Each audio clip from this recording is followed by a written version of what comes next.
Cette biscuiterie de la région Rhône-Alpes produit près de 900 tonnes de biscuits par an. Elle se trouve confrontée à une problématique sans doute partagée par bien d'autres entreprises de ce type. Le marché exige constamment des augmentations de cadence, le turnover diminue, les effectifs vieillissent, l'employabilité des seniors devient problématique, surtout pour les postes en 3-8. Malgré quelques aménagements des postes de travail, les TMS et les lombalgies continuent à sévir. Au regard de ces constats, l'entreprise a détaché 3 personnes pour suivre une formation qui avait pour objectif d'intégrer l'ergonomie aux investissements. Formation action pilotée par Alimentec et le cabinet Théo. Dans le cadre de cette formation, l'entreprise s'est investie surtout dans la prévision et la gestion des aléas qui ne manquent pas de survenir dans ce type de production très automatisée. J'avais sur l'année 2009 un gros projet qui était la mise en place d'une nouvelle ligne de fabrication, depuis le pétrissage jusqu'à l'emballage. La validation du projet est intervenue pratiquement en même temps que l'action Alimentec. Donc les deux choses se sont véritablement bien combinées. Ce qui m'a permis en fait de suivre le projet sur le site avec les outils que j'avais pu apprendre sur Alimentec. On a souhaité, pour une fois, contrairement à ce qui se faisait jusqu'alors, impliquer un peu plus les gens de production. Donc il y a une responsable de production qui est venue et l'animatrice sécurité environnement. Donc moi cette formation c'était un peu pour moi une découverte sur tout ce qui est aspect TMS dont je n'avais pas de connaissances dessus.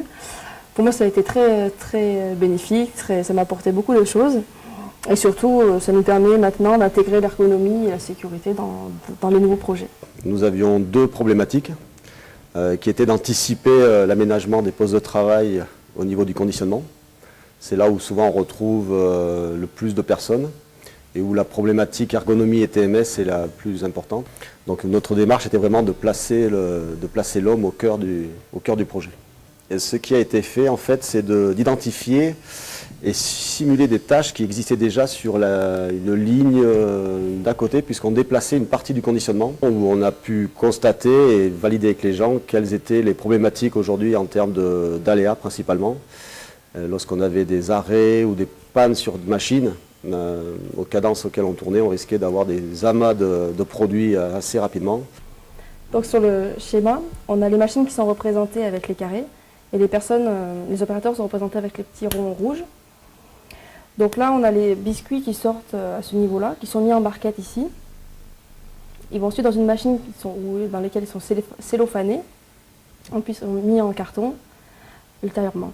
Donc pour l'instant, si on a un arrêt d'une machine, celle-ci, tous les biscuits, au lieu d'arrêter toute la chaîne, les biscuits sont évacués sur le petit tapis qui est représenté en vert ici.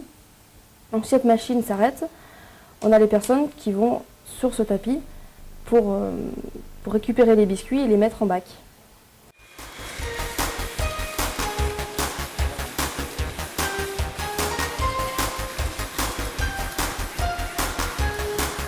Donc ces machines-là ont été inversées pour d'autres raisons. Notre tapis était toujours ici. On s'est posé la question comment les personnes vont pouvoir récupérer les biscuits au cas où une machine s'arrête. Donc là, l'initiale, on a beaucoup moins de personnes déjà. Et si cette machine s'arrête, on avait un souci parce que la personne qui était à proximité de la machine va forcément récupérer les biscuits sur la machine et les autres étaient obligés de faire tout le tour de la ligne pour récupérer les biscuits. Donc on avait un trajet qui était beaucoup trop long, en plus on avait des cadences beaucoup plus élevées, ce qui entraînait stress et puis nécessité d'être très rapide. Donc on a choisi de déplacer simplement le tapis vert, de le mettre de l'autre côté, de cette manière-là. De ce fait, donc la personne qui est sur ces 2 machines va intervenir sur la machine en panne et les 2 autres, la une et 3, la une et 2, vont pouvoir intervenir très rapidement sur le tapis à proximité.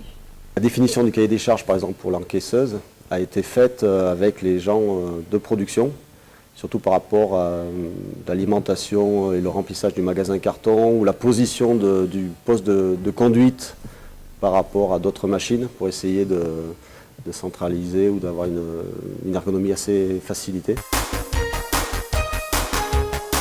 Lorsqu'on a un arrêt de machine, le personnel déjà par effet sonore ou visuel a l'information que la machine est arrêtée et a facilité à intervenir sur le point d'aléa.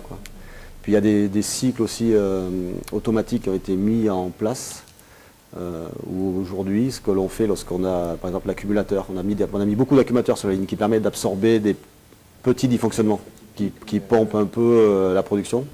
Et lorsque ces accumulateurs sont pleins, en cascade, on arrête les machines les unes après les autres. Donc on a quelques minutes d'accumulation qui permettent d'absorber les petits aléas. Lorsqu'on a un gros défaut, enfin une grosse panne, on arrête la ligne, carrément, quoi. Les gens n'interviennent pas sur la ligne pour sortir les produits ou sortir les barquettes. Voilà. Donc c'est des arrêts automatiques en cascade des machines. Les postes qui ont été orientés ici au niveau de l'encaisseuse et du robot Schubert pour avoir un poste de travail assez pratique, donc avec peu d'intervalle entre les deux machines. Et puis 2 conducteurs au niveau des 2 machines qui sont là-bas, car plus éloignés.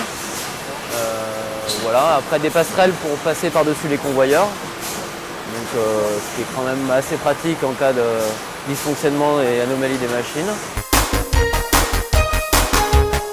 Maintenant, systématiquement, que ce soit sur des gros projets ou des petits projets, d'aménagement de poste ou d'investissement, on se met en salle de réunion et on fait intervenir des opérateurs des différents services pour établir le cahier des charges, quoi. Et même pour la réception de la machine, par exemple, ce qui s'était jamais fait, j'ai amené une chef d'équipe et des personnes de la production en Italie pour aller réceptionner l'encaisseuse. La personne de la qualité a été présente dans les groupes de travail, donc a apporté la fibre et la touche qualité, quoi. Au niveau hygiène aussi, on a été prévoyant en termes de suivi de chantier, parce qu'on avait les autres lignes qui tournaient pendant le chantier de cette ligne-là. Donc en termes d'isolation, de protection, on a fait un effort particulier, et plans de prévention aussi, pour le suivi de ce chantier, quoi. Donc, on a bien compris au travers de cette formation et de la discussion avec les autres entreprises qu'il y avait un besoin d'échanger constamment avec les gens, avec les opérationnels, quoi, parce que c'est eux qui travaillent déjà sur la machine, et puis c'est eux qui ont l'info et la solution souvent.